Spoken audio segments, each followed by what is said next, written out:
This one is referenced on this book, Alice in Wonderland by Robert Sabuda. And you may also find dozens of tutorials on this.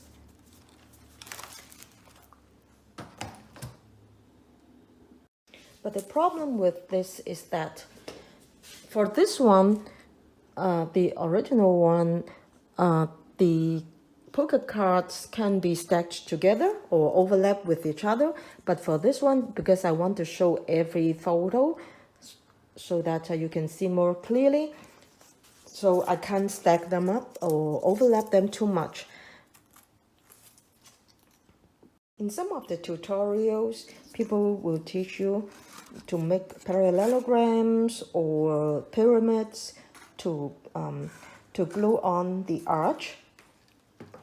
I also did a bit of this, but then, as I said, I don't want them to be overlapped too much.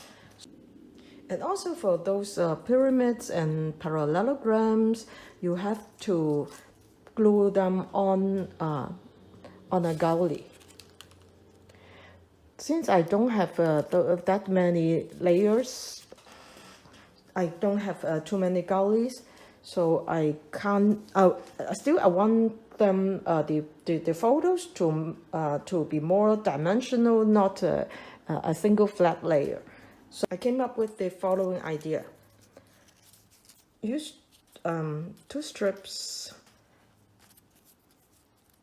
and when this one is on top, you just fold this one and then this one alternately, and this way you will form a kind of a paper spring.